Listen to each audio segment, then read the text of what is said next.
just entered the KBMOD podcast. Keyboard plus mouse or die.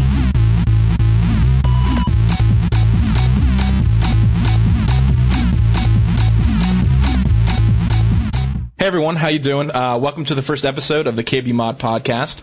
I want to thank everyone that's tuning in right now. I'm actually really excited to get this thing rolling. I'm here, Aplfisher or Scott. Some of you may know me from YouTube or the fact that I occasionally post articles on KBMOD.com. Not as much to the liking as some people that are also in this podcast. But I want to introduce the two other gentlemen with me, two of my good friends and two of my collaborators on KBMOD.com. We got Dan and we got Alex. Dan, why don't you take it away?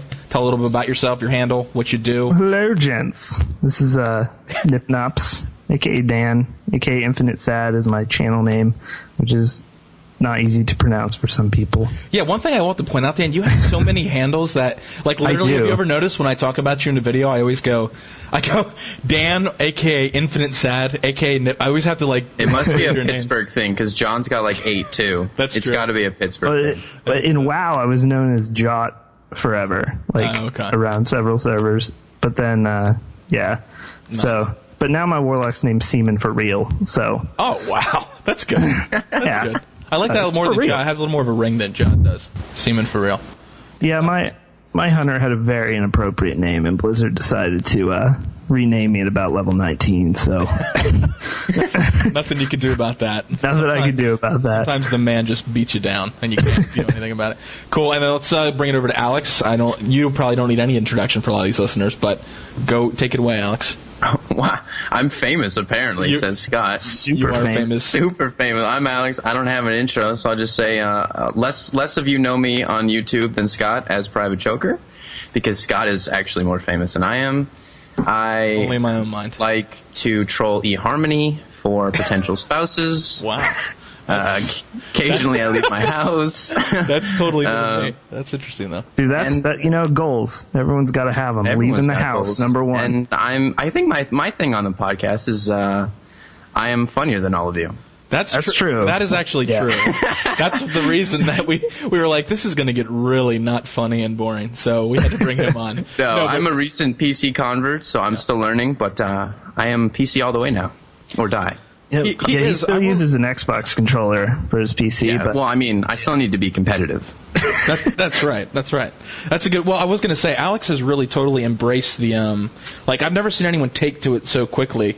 You know what I mean, Dan? Like, he totally embraced it and like. What are we talking about? Ways. He did. He did give up the controller early on in his PC life. It was like cold turkey. But with you know, after he did have FPS freaks on his WSAD buttons, so that was something. Hey, listen, I only got them because I got a 10% code off. Okay, that's the only reason I have them. Dude, those things are absolutely. They make a big difference, especially when you're typing Word docs. That's why I use them. Keyboard. Does that bump up your words per minute by a good 10, 15? Yeah, well, that's what Mavis Beacon told me. I think I'm at like 35 per minute with the FPS. I did an all the right type program when I was younger. All the right type? That was like is that a Canadian thing? I don't think I use that. I don't know. It's a program. I don't know. Do programs have nationalities that you can make fun of now, Scott? They 100% do. Do you have All the Right Type was a program where you went to like different schools. Like this was the typing school and this was the other typing school. There were different typing schools within the bigger school. And if you didn't get it right, you had to stay there and finish that document. I remember. Basically, what I'm saying is I could have used the freaks back then. So okay. Well, I remember the Mavis Beacon one. Now, correct me if I'm wrong. I don't know why I'm remembering this, but Mavis Beacon was a black woman who taught you yes. typing? Okay. But it's just Mavis Beacon. I know. Sounds like she could be Aunt Jemima's cousin. That's. All right. Well, okay. I just want to stir up more keyboards, but yeah. Like. Oh my God. All right. Well. Serving keyboards, that's the nerd stuff porno right there. But I did want to ask you guys, what have, well, I mean, we all know what we've been gaming, but maybe for the listeners out there who don't follow us as closely or even know who we are right now, what do we like? What do we prefer? What kind of games do we like to play? I'll go real quick first. I can't speak, obviously, real quick first. I enjoy first-person shooters pretty much exclusively. I tried to get into WoW for a little while, got to about level 40. And epic adventure. Yeah, I gave up. I don't know exactly why, but I'll let you guys go as well. What what kind of games. That was it, really? That was your. I like. That was all you would just put FPS shooters, dude. That is really it, man. I always try to like play other games for a little while, but I way to branch out, Scott. Way to branch out. I know. I need to stretch myself. It's a good thing you didn't piss off the StarCraft 2 community. Yeah, well, I would have no legs to stand on there. So, Dan, what about you? What do you? Wait. I just sorry. I just want to hold on. How old are the games that you normally play? Oh my God! Let's get into this. The average age of the games that you normally play. The average age. Well, I actually haven't, since you've been trolling me about the Counter-Strike thing, all of you, for about a month. Counter-Strike thing, yeah, all you do is post Half-Life 2 and Half-Life Episode 1 videos. I pretty much exclusively play the Valve titles and post them on my YouTube channel. That's pretty much how it works. But no, yeah, most people know I prefer Counter-Strike. It's my favorite first-person shooter. But recently, we've been playing a ton of Call of Duty Black Ops, actually. Surprised, I know it's not a cool thing to say you've been playing that game a lot. I know, we might get trolled for that, right? But we've been playing that on the KBMOD Domination server, which has been a lot of fun. So I've been enjoying that. I'm trying to get Metro 2033 or whatever. Alex, I asked you if that was an RPG the other day. Oh my God, I felt like an idiot. But I was like, what? Yeah, I responded to you as such. You did. You were like condescending. You were like, it's an FPS, you moron. It's like, all right, cool. All right, Dan. By the way, if you stop by the KBMOD Black Ops server and you're running Ghost and sitting in the corner with tubes, you will probably be banned. Because I don't love you anymore. There you go. Well, firstly, you'll be seriously verbally harassed by myself. You'll be berated, by Joker first. I'll say something really mean. After your verbal shellacking, you will be banned summarily. Yeah. Anyways, Dan, what do you play? I still play the WoW. Yes, just 2 nights a week, but I still play it. And we have fun in the Dude Pile Guild. It's where a bunch of dudes are in a pile and they feel around. It's good. But that's a good description. I think we'll leave it at that. But that's a good description, yeah. But we are, for all the WoW nerds out there, we're 4 bosses into the Firelands now with our casual raiding schedule. So we're having fun with that. But I also I'm playing a lot of TF2 lately. Actually, nice. Much like Scott, I enjoy the Valve titles, although mine aren't nearly as ancient. But yeah, because that's the mark of a good game. If it's more recent, it's probably better. So that's probably true. Good. That's probably good. True. That's what GameSpot told me. Stop. GameSpot. True. I said it right. I said it right. Is that what you meant? I said that console distributor properly. Oh wow! All right, there you go. Nice. But then obviously playing a lot of Black Ops. And recently been picking up the old I'm a horrible sniper, for those of you that don't watch my channel. So I started a Raffle 2 Commander series where I am playing COD 4, the whole way through with sniper rifles only. Because I want to get better. I just want to be Grizz, really. That's what it comes down to. Some of the most entertaining commentary of any videos I've seen are when Dan's trying to snipe and dealing with the fact that he's not very good at it. So I definitely recommend that. It's pretty entertaining. Nice. As well as the Venn conversations that go along with it. Yes. The Venn combos have been some of the better episodes. See, you could have had podcast details before now if you had watched it. Exactly. Some seriously exclusive. Like this is happening in America right now. Regardless of Alex being in Canada, we don't really count it. We're 2 people that are in America. Are you still on about this podcast occurring in America? It is. I mean, it's mostly occurring in America. Alex, are we not using microphones and sound equipment to record it? We are. We said that that was in the exclusive details. So. Delivering on that shit. Total promise. Oh, that's true. I had to stop and think because honestly, I don't watch your videos very often.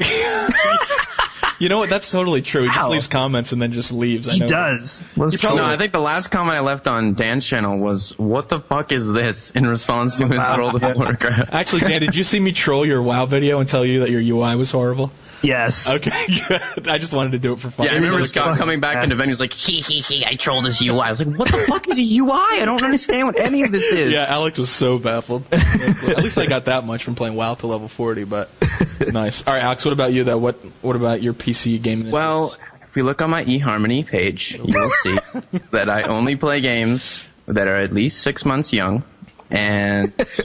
I just want to plug Metro 2033, which may or may not be having a Let's Play on my channel very soon. Yeah. That's a great game. I like games like RPG, Bioshock. Right? It's an RPG. Okay, it's a rocket propelled grenade that I will shoot at your house if you call it an RPG again. It says I just like games like Bioshock and that with the nice atmospheres, first person shooters.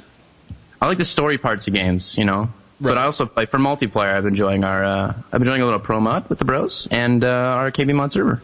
Oh, that's right. You guys have been rocking that Black Ops Pro mod action. Oh, yeah. Did you not play any of that Black Ops Pro mod? I played it for like 10 minutes last night with John, and he was on the other team, which made it less fun for me, obviously. It has some work that needs to be put into it, but it's getting along. Let's talk about it, actually, a little bit. Let's talk about it, because the amount that I played it, I didn't play it very long, because then the server crashed, as you would assume with beta. But basically, the guns don't do enough damage, the grenades don't fly far enough, and I saw a hit marker with a scope, which those things should never happen in that game type. But almost everything else I felt was okay. Oh, the one thing I did bitch about, but you see, I'll get trolled for this probably. Why can't you use the FAMAS, but you can use the 74U? I don't understand that. They're both overpowered, but you kept one and not the other. I don't understand. Yeah, there's some weird guns in there. There shouldn't be the FAL and the M14. They should just choose one. Yeah, one single fire weapon. Yeah. And the M16, I guess, is just there because it's in the original Pro mod, but there's no reason for it to be there. Yeah. There's just some guns in there that are just there to mess around with, but if you're trying to make it like the COD 4 Pro mod, which is the famous Pro mod, then there's no reason for half those guns to be there. Well, those guns are available in COD 4 Pro mod too, like kind of off-the-wall guns. And you might see one out of every 20 games some guy rocking an M4 in there or something, but it doesn't have very often. I actually prefer the MP5 or the AK-74U in that game. It might be retarded, but I just like it more. Yeah, I liked it a lot. I mean, I felt for what it is right now, it's, like you said, I think they're going to refine it quite a bit, but I had a lot of, I could definitely see myself once some of those issues, like you said, are patched up. I mean, I would play that a lot. I actually enjoyed it. I probably will get trolled for this. I enjoyed it a lot more than COD 4 Pro Mod, and I say that because COD 4 Pro Mod has a higher learning curve because people that have been playing the game for a long time are a lot better. So I felt like I was able to hold my own in Black Ops Pro Mod. Plus, I knew the maps really well. I mean, I played a lot of COD 4, but that and you maps can't play differently. So you can't bounce or anything in Black Ops. Also, too. That's a big thing. Like, if you're good at movement in COD 4 Pro Mod, then you have a huge advantage. But at this point in the Black Ops Pro Mod, I mean, you'll maybe find one out of every person in the server that's legitimately going to poop on you. But if you go into a regular COD 4 Pro Mod server, everyone is going to poop on you, which is a huge difference. And if you're good at the game, it's not a big deal. But for people that aren't great at the game, it's getting one kill out of every 4 rounds is just not that much fun. Well, I'll tell you, before they had, before mod tools were officially out, people had some servers when they started allowing modded servers in the lists. Some people had some early betas, and then it was even worse. But they fixed some really, really things actually that modders said they weren't going to be able to fix, which is like grenade priming. Right? Yeah, the timing's different. Yeah. There is no primer. Oh, that's what it is. That's what the There's not supposed to be. You're supposed to be able to run with your set, use your set nade. Start. But the thing about Black Ops is that, now John mentioned this to me, and I didn't even think about it until he said it. He said the travel time, as I mentioned earlier, the travel time on the grenade needs to be increased. But I don't even think that's possible, because that, I think, would involve low gravity on the map. I think everything kind of is how it is. Screwing up the rest of the movement if you mess with the gravity. Well, yeah, you jump and go. Yeah. Exactly. A million feet in the air. Because he's like, they should fly like COD 4 grenades. I said, if they flew like COD 4 grenades, you'd just grenade across the entire firing range. Yeah. Like, you could be in firing range and grenade, C. Yeah. That's true. Well, on this discussion, let's move it a little bit into this. Is actually going to bring us right into our next topic that I want to talk about. We now interrupt your scheduled programming to bring you an urgent broadcast from the front lines of America. On this podcast, we're going to probably every week that we do it, it's going to be every Wednesday. Obviously, you're listening to it on Wednesday right now. We're going to talk about some of the top stories around the internet as it pertains to PC gaming, technology, and stuff like that. And so I want to bring up the first one I wanted to talk about was this article that was on Kotaku, and we covered it. Dan, you covered it on KBMOD.com as well. And it was called The Philosophy of Modern War or whatever.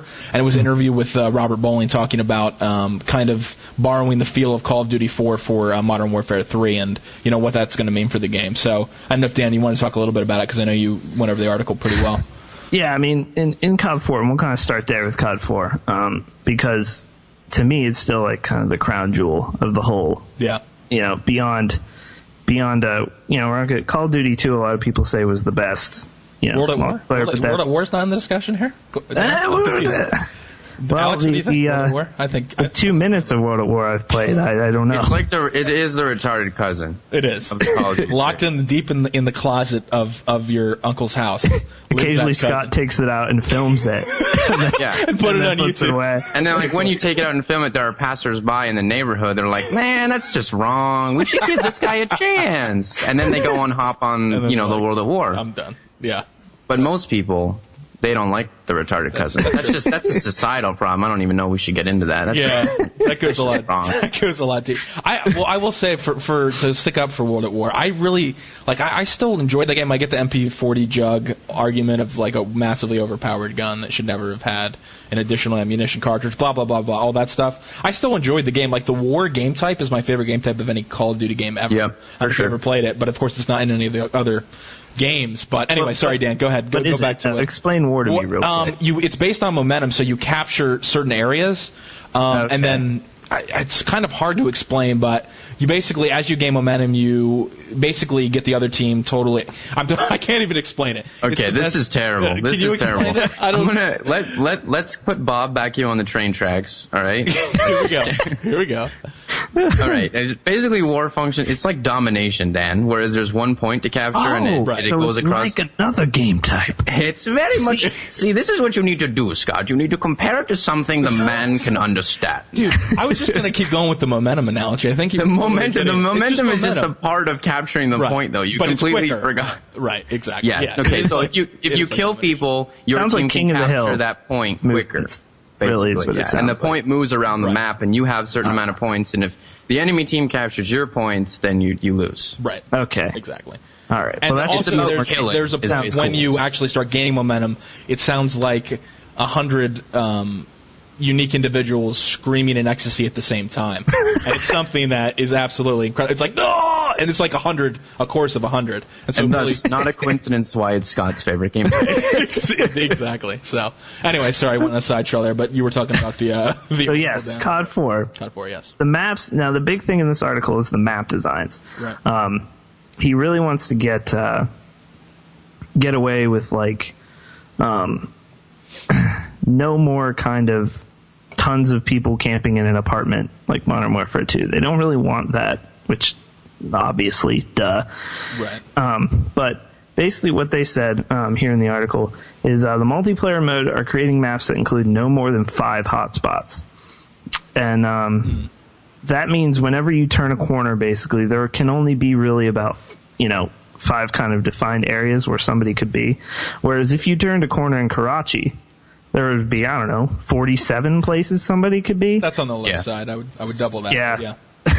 But you see, like that one courtyard in Karachi, I believe it's Karachi I'm talking about. There's the I swear in Karachi, there are dudes opening black holes in corners Portal just was to open insane. another corner in that corner. I'm telling you. Because, like, I remember going to that courtyard. You had the stairs up there. Then you had, like, a ledge by the stairs. Then you had that construction scaffolding. And then you had a roof. And then another roof on top of that roof that you could get to. yeah. And then the apartments behind there with a balcony. And then another set of apartments with a balcony. It's like, dude, nobody can check my 6. Actually, fuck it. I'm dead. See, that's like Too late. As I was saying that, I've been killed from some unknown battle. So they don't want that to happen as much. And if you think about, like, COD 4's maps, Right. Crossfire is a big one. Simplicity. Yeah. Crossfire is a big one because you've got the middle lane and the 2 side lanes, and that's the map. There's, if you're looking at one area, there's only a few places a person could be. Right. And camping on that map, unless you were some insane sniper, was pointless. You would get no kills. So really keeping the I mean, it says directly in the article the gun-on-gun feel, but keeping the action moving, cutting down on the camping and stuff like that of Call of Duty 4. Because I think definitely overall, like if we look at the series, Call of Duty 4 is definitely the least. I mean, I don't know. Well, Call of camping Duty doesn't 2, pay but off. camping doesn't pay off in Call of Duty 4, exactly. Well, also that comes into the kill streaks though, and the hoarding of the kill streaks that you dealt with in Modern Warfare 2, that you don't have where you have the 357 in Call of Duty 4. Whereas, in Modern Warfare 2, it pays to camp and like, not only do the maps cater to it, but, if you stay in one spot, maybe you'll rack up 8 kills and get, a bomber or something like that, or whatever. If I can compare Modern Warfare 2 to a movie with dragons. I'm interested to hear this. Go. I would compare it to Reign of Fire with Matthew McConaughey and Christian Bale. All right, yeah. There are lines in there where it's like, always keep one eye on the sky. and then that's all I think about when I think about Modern Warfare 2, because you're always running around like, who's above me? Because there's damn buildings everywhere. Yeah. But in COD 4, it's just like, man, just stay focused, man. That's what the movie. I don't know what movie that's from. I might have just. I just thought you were doing a really horrible impression of yourself, but that was pretty good. Why would I do a horrible impression of myself? When I do a you started talking about good you started talking about these black holes. I'm so lost right now. I don't know. I don't know. I've never watched Rain of Fire because I heard it was a horrible. Maybe you movie, guys can speak to this a little, but I always felt that the maps in Call of Duty 4 and in Black Ops as well, right? For the most part, let's not talk about shipment, but for the most part, are pretty damn good for objective play. And to me, that's when you know a map's actually been well designed, when they can place objectives, whether it be the bomb or domination points, and you're not feeling like this is just ridiculous. Why would that be there? And I don't think both of those games, COD 4 and Black Ops, did that correctly. Yeah. Well, this could just be a testament to Activision being greedy whores. But they resold a lot of the COD 4 maps with Modern Warfare 2 with DLC. Yeah, but they were worse too. I've played them. I know, but it's a testament to how long they can live, at least. Yeah.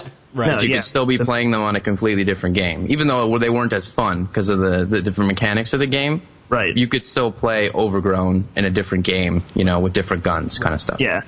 Well, you could play Overgrown and you could get nuked on Overgrown, which is an experience you didn't get in COD 4, which was worth buying. That's $15 alone. Completely annihilated. You could just be totally wiped out by someone using a chopper gun or 11 kill streak on Overgrown. I mean, before you just had to worry about long-range snipers. Now there's an AC-130 in the sky. Yeah, exactly, killing you.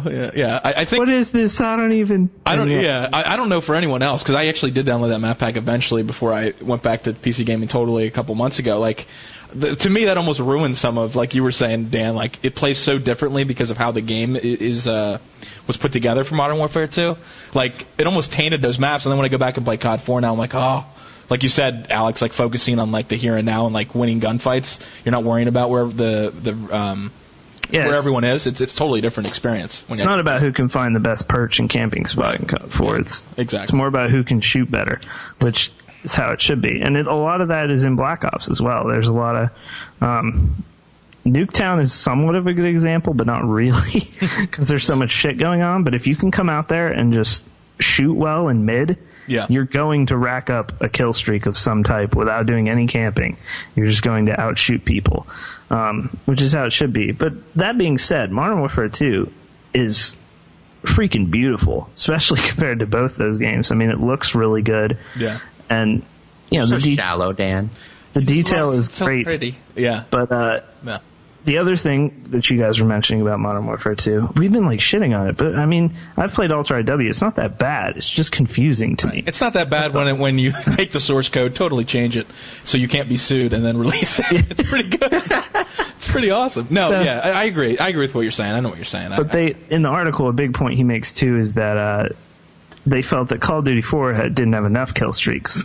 But that Modern Warfare 2 had way, way too many fucking kill streaks. Right. Exactly. And so they want Modern Warfare 3 to return to, as we've been saying, and as they actually say, the quote is, mentality of gun-on-gun, fast-paced infantry gameplay. So he wants it back to, not just getting, an AC-130 and rape partying everything on the map. Right. There's no point to that. But Black Ops kind of kept a little bit of the camping for kill streaks, which... Yeah. As we all know, is... I don't think that's Call of Duty or Black Ops' fault, though. I think that's just the demographic of the game. I mean, they made it so you couldn't stack kill streaks and people still camp. Yeah. What else could they really do? Even the kill streaks are not even that effective. Yeah, last night I went on a server where a guy was literally just to taunt and piss everyone off, camping in a corner with Ghost and a silenced Galil. And he got dogs and a chopper every map. Yeah. I actually stayed in there for 3 maps. I don't know how I didn't break a monitor or something, but because he kept on being like, campers win. Campers win. Yeah. This is just to teach you guys a lesson. He's like, I'm not even having fun right now, but you are learning a valuable lesson about camp. Yeah. I'm doing this for you, people. Nice. All right. Well, Yeah, so definitely check that article out. I know Dan, like you said, Dan posted it, and you linked the Kotaku article. Yeah, Do you have anything else you want to say on the subject before we move on to the next one? The main point is basically is that for me and for for PC, it's kind of an argument where maybe it's falling on deaf ears a little, because a lot of people rightly should be focusing on dedicated servers or not. That should be the real part of whether you buy this game or not. But this article alone, to me, is very encouraging as far as how the game will play. Now, if it ends up that way and he's full of shit or not, we won't know. Remember, guys, the care package glitch only affects like 0.4% of the population. Yeah, don't worry about it. It's not that big of a deal. So, in conclusion, if you're on PC, really dedicated servers are still going to make your mind up. Yeah, absolutely. Is that I haven't followed any of that real recently. Like, is that still up in the air, or is that? They're raging internally. That's what they've said. Okay, they're fighting internally between one another over the ups and downs of it. But it's gone damn well with Black Ops. I mean, obviously different developers. Right. It's gone really well with Black Ops, and we don't even need mod tools. Just give us dedicated. Right. We would like mod tools, shall we say? But that would be great. We would like if it's no dedicated servers. Yeah. You know what I mean? Yes, or if Infinity Ward is basing its decision-making off this podcast, we just want it to be known we would like mod tools. We would. Please. Just... And I can only assume they are exclusively listening to this podcast and running it 24/7 in the offices. So yeah, I can't.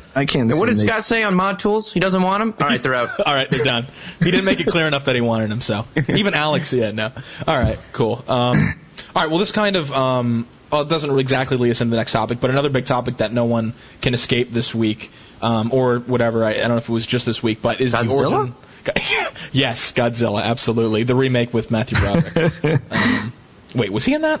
Was he? Yes. Is that okay? I'm right. Yeah, it's that movie was horrible. Ferris Bueller fucking took out Godzilla. yes, he did. Wow. Is the whole Origin versus Steam thing? So obviously, Origin is EA's content platform that they're going to be pushing here, and I'm going to let Dan once again take the leads on this because he's got some info here.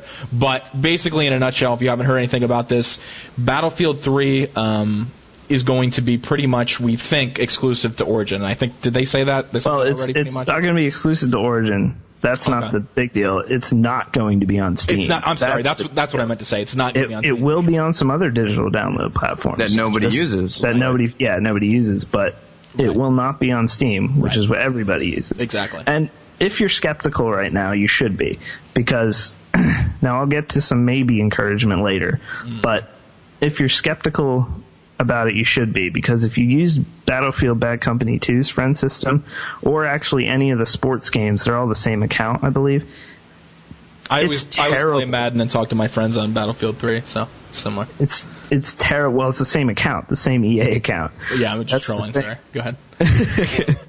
But what are you guys on about? I was joking that I don't play Madden. Well, the friends list in Battlefield Bad Company 2, for me anyway, was a buggy, crap experience overall. In fact, I've changed my password 6 times. My password is still my original password. I don't even know how that works. But the other thing about Bad Company 2, which I don't know if you guys have created new characters on it, but you can't change your name. Once you make a guy, that's it. You can't, because I made a character, my first character. You level up and it's kind of slow in Bad Company 2. Yeah, to say you want to change your name. It's so I wanted to change my name once I was on YouTube and everything, and had a different handle. I wanted to put Nipnops as my name, so I had to actually start over again. Wow, just re-level everything up. You're saying? Yeah, exactly. That's horrible. Yeah, that's a horrible. So yeah. But then friends' requests wouldn't go through, and then they would go through, and then you'd have 10 of them from somebody because they thought they didn't go through. So all that stuff makes me skeptical as to whether Origin will be a good delivery system for any sort of content. Totally agree, and I share the skepticism. I didn't like at all the friend system that was implemented in Battlefield Bad Company 2. Usually when me and Joker are sexing each other over that platform, oftentimes that doesn't happen. It doesn't happen. Yeah, my messages don't get there. So. No. Listen, I don't want to say anything too rash because I'm not convinced that EA doesn't employ hitmen. But I just want to say that Origin can bite me, and that's about all I can say. Wow. Yeah, I don't know if you guys check out the KBMOD blog. But You should if you're listening to this. We should. I wrote an article. I just wrote like an opinion piece on how basically I just really fanboyed out on Steam because I think it's great. I think they do great work in third world. No, I'm just kidding. I think they do great work with the summer sales and the Steam sales, and not trying to rip you off in almost any way, shape, or form. Unless you're one of our friends who pisses them off and doesn't let them buy games anymore. Dom, yeah. Good job, Dom. Good job, Dom. Unless you're Dom, I think Who actually Steam who actually pays me back via PayPal, and I buy him the games and send them to him. And then he said, I mean, it's the most messed up. Anyway, yeah. I should charge him a luxury tax for that. But go ahead. Like Steam. No, go ahead. Go ahead. No. Baby, go ahead. All right. Oh, girl. All right. Steam, the big thing about Steam that I don't think, you might be able to download games and whatever. Steam can't really. Are you going to say something bad about Steam right now, dude? No, it can't really be beat on the social aspect. Yes. You cannot beat the Steam friends list. I was going to say the community aspect totally as well. Agree. Yeah, but my idea is, if I was EA and I was looking to get into some sort of online content distribution, I wouldn't go after what I would argue is the best one around for all platforms, Like, I wouldn't attack the giant. I'd go after maybe the PlayStation Network, which obviously has its failings, kind of thing. You know what I'm saying? I wouldn't go after Steam and PC gamers, considering how PC gamers are probably the most loyal, considering we're sort of the smallest community of the major platforms at this point. Right. So I don't think if I was EA, it's a smart business move to go after that market. But I don't know. I just don't think it's going to work out well for them. Yeah, and well, this Battlefield 3 thing may be kind of, the start of something bigger. Dan, do you have perhaps some musings on that? I'm hearing rumors. Well, I've heard from some sources, some unnamed sources, that basically EA this is the beginning of them pulling all their games off of Steam. Oh boy. Boner. Yeah. Can basically say that's, I wouldn't say it's confirmed, but it's pretty darn close. Now everyone kind of had that feeling anyway, but right. Well, I remember there was a quote from one of the guys at EA working on Origin. I don't know if he was working on it, but he said that we are not trying to directly compete with. Did you see that? I don't know if it was posted on KBMOD. I don't. Yeah, our local conspiracy theorist Brandon. Yes. Yeah, I remember Brandon made a video posting that article, and but I mean everyone read that and is like, come on. What do you think we're stupid? Like, obviously it is, but wow, that's interesting though. They would pull. I mean, that would be. I don't know how many titles are actually in the Steam library and other various sites that have. I mean, EA is a pretty big, huge gaming company. I mean, it's a lot of titles. And they buy up game studios like. Right. Exactly. Like they're so I remember. I mean, people trash Activision a lot, but I remember when some guy was trashing Activision in a comment section of a YouTube video. I remember some other guys saying, this was basically what was happening to EA a couple of years ago. Like, EA used to be the sort of terrible giant until Activision stepped in and tried to rip everyone off of their money at all times. So I don't think EA is not the savior of the gaming community. I think they're showing their true head that just like Activision, they're a huge gaming, business basically out to make money. Which you can't fault them for it. I just don't think they're doing it very well. Yeah. Yeah. So I mean, that's not. Once again, I cannot say if that's 100%, but it's pretty damn close that you will not be able to buy an EA title off Steam in the near future. So if that is the case, yeah. Well, I'm trying to think how many EA games I play. I mean, I guess like I said, I pretty much play shooters, but I mean, Battlefield will be the big one. But I guess for me, it's Battlefield, and that's it. Right. One thing to consider too is the reason that they said. I read an article saying the reason that they said Crysis 2 was taken off. I think it might have been Brandon who posted this. Was because Steam has exclusive deals in a lot of these cases. So obviously, Battlefield is going to want to. EA is going to want to sell all their games through Origin. So if Steam has a problem with that, then there's no way in hell that they're going to be on Steam. To come back to that direct competition.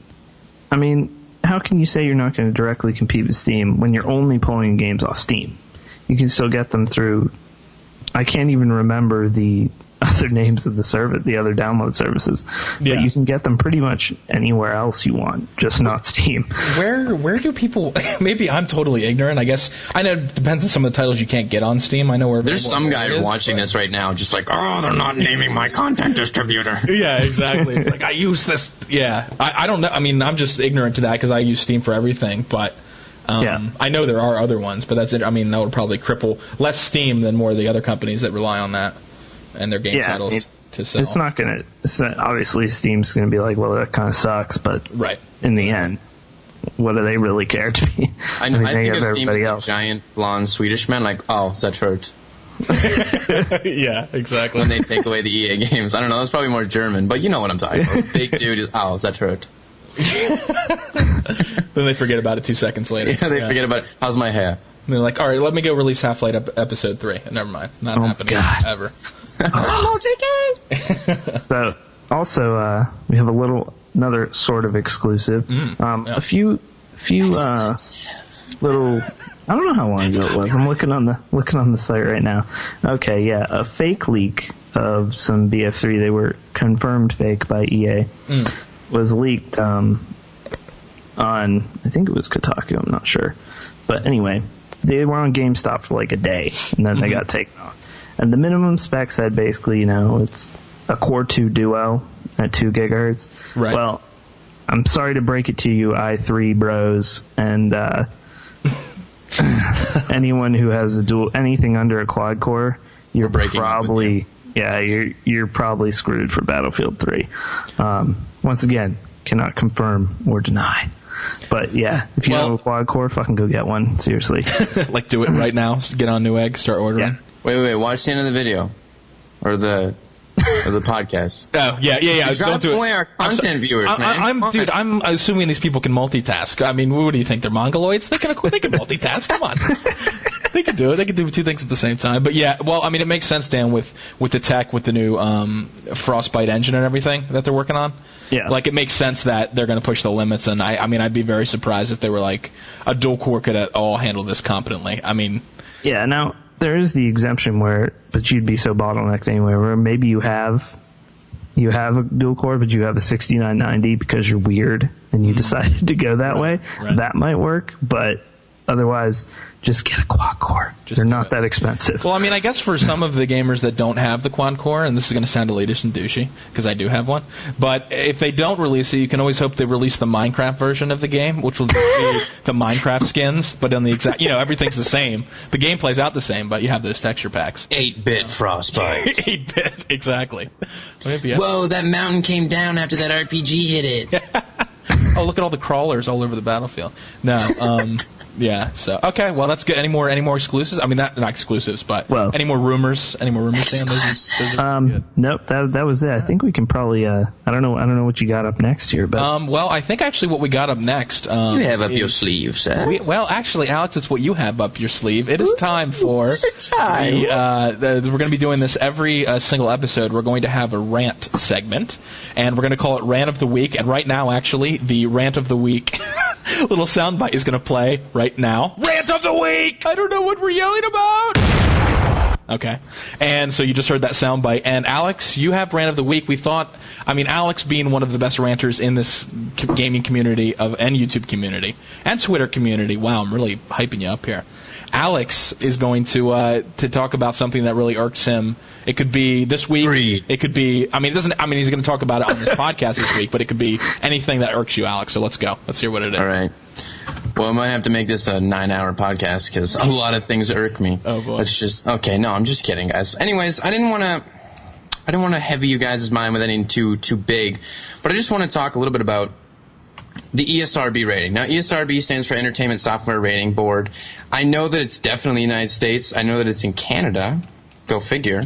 But I don't know if it stretches across the pond. I think they have a difference. It does. Does it really? Okay, so it stretches across the pond. Yeah. So most likely your game is being rated by the ESRB. Now, I found this little paragraph here to be one of the most just startling paragraphs of anything that I've ever read when it comes to basically censoring content. And this is the core of my argument here, is that basically they send you a questionnaire releasing a game and you fill it out and you send it back to them. And what the ESRB says is once a submission is checked by ESRB for completeness, which sounds like you're doing homework, which may also involve ESRB staff members playing a beta or alpha version of the game, the video footage is reviewed by at least 3 specially trained game raters.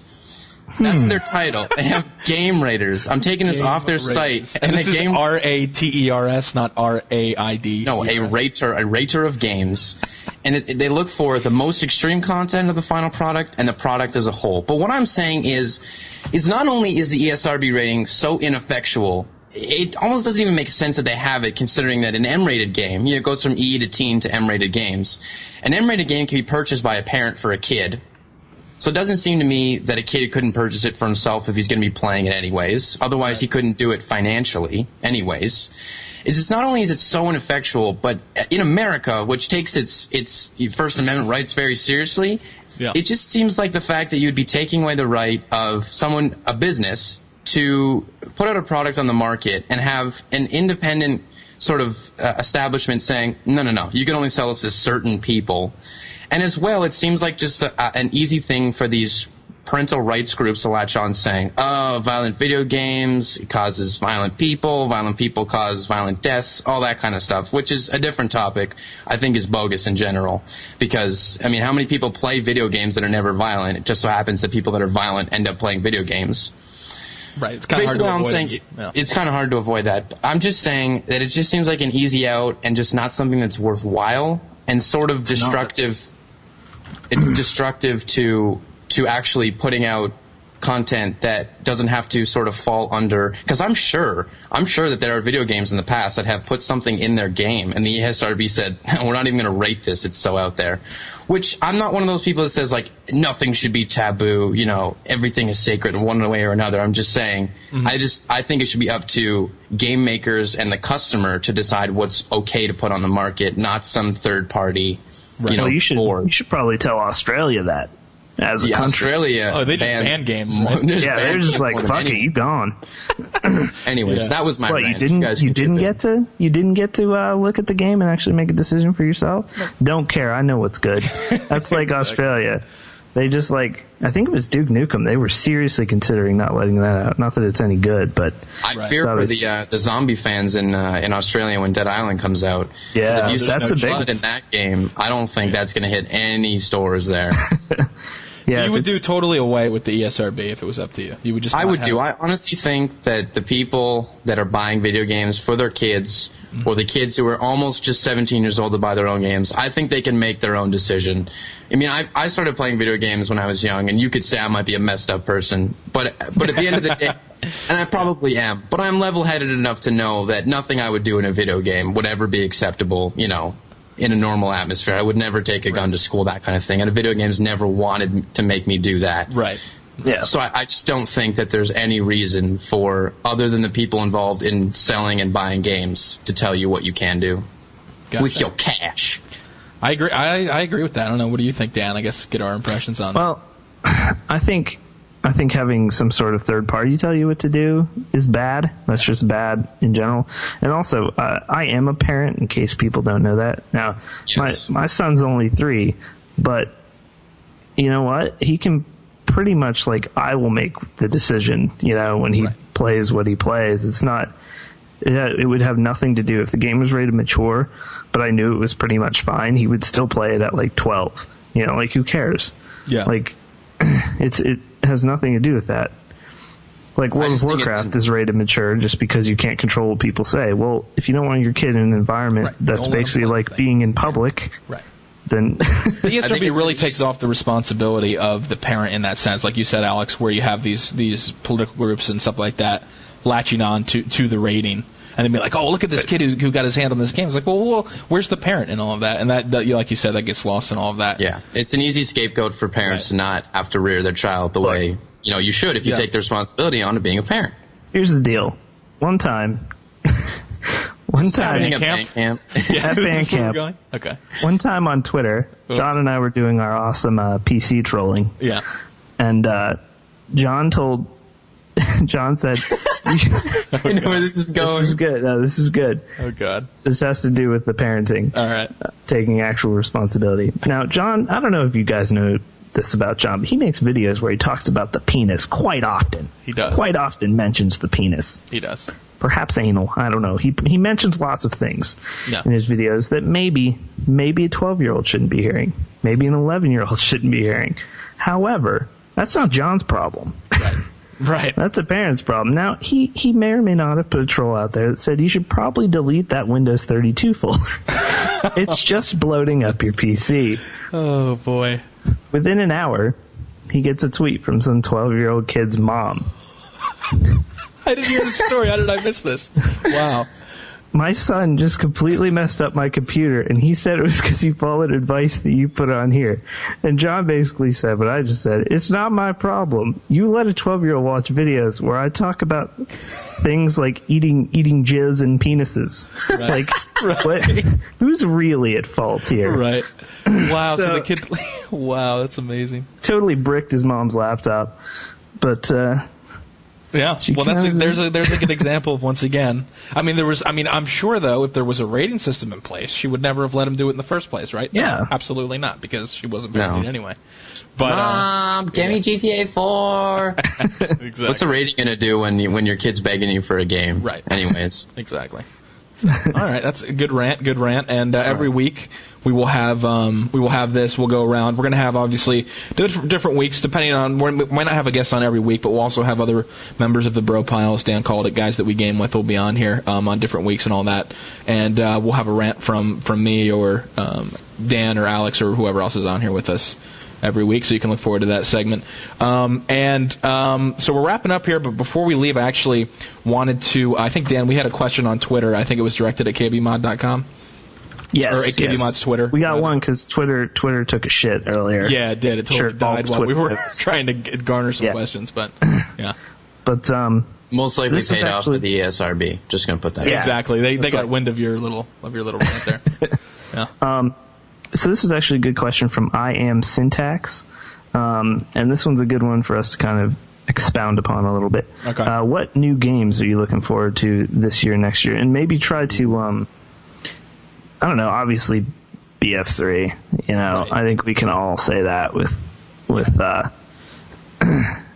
you know, I'm gonna have to think pretty hard to think of anything else. I know, it's right? Like well, for you, in my mind, like getting that game. Well, yeah. Hi, I'm Scott. I play FPS. Next. Yeah, exactly. Well, we got that Lucius game that we posted a little article about.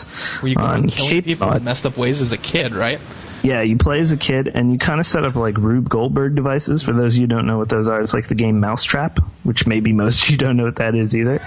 But it's like when, you know, a marble goes down a ramp, and then it triggers a match with a string. As well, Dan, yeah. But. Well, anyway, you try to set that stuff up as a little kid who is like actually the devil. So you're trying to kill off everyone in this house without getting caught, basically. It looked dark, but it looked awesome. Yeah, it looks awesome. That's pretty implausible. If there's a creepy kid, he always did it. Yeah, exactly. But maybe I think Alex in Mass Effect 3. Okay. I think Alex played Mass Effect a little bit. I did not play Mass Effect at all. I can't get into RPGs. I can't get into them. But Mass Effect looks sweet. Oh, this one I am looking forward to, and you guys won't because you just don't like RPGs, but Skyrim.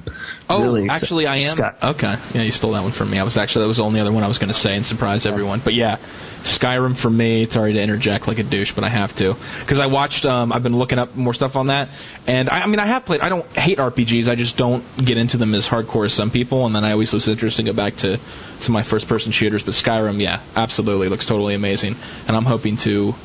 Yeah, if you have a good rig too. Yeah. For Skyrim, you're in for a treat on that one. Dude, I'm ready for a treat. I'm always ready for a treat.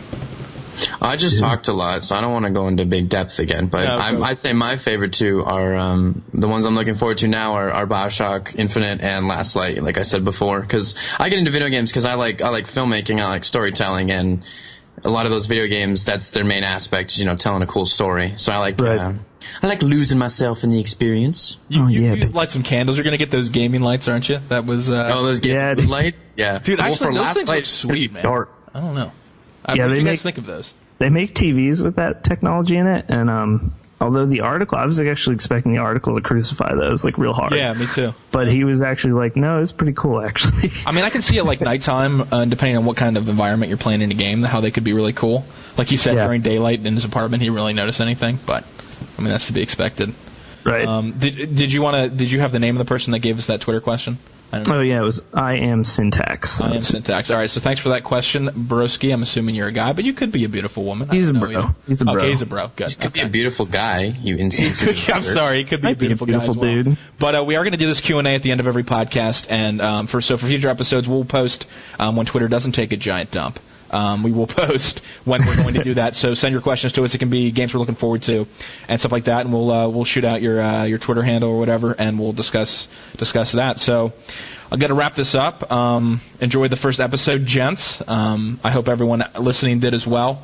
And we will be back. This podcast will be here every Wednesday. It's gonna be on Podbean. So this first episode is obviously on Podbean, but as we go forward, we're gonna get ourselves on iTunes. They just have to clear the first. It'll episode. also be on the site. There's going to be a Podbean widget that Bob is setting up for the site, so you'll be able to watch it directly. Awesome. So you can just go to KBMOD.com and just stream it right from there if you want to. All right.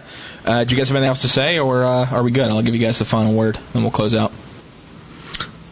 I don't want the final word. Dan, say something. All right, I think we'll end on that. Sounds good. All right, guys, thanks again for listening, and we'll see you next time. See ya. Hello, gents, and thank you for listening to the podcast this week.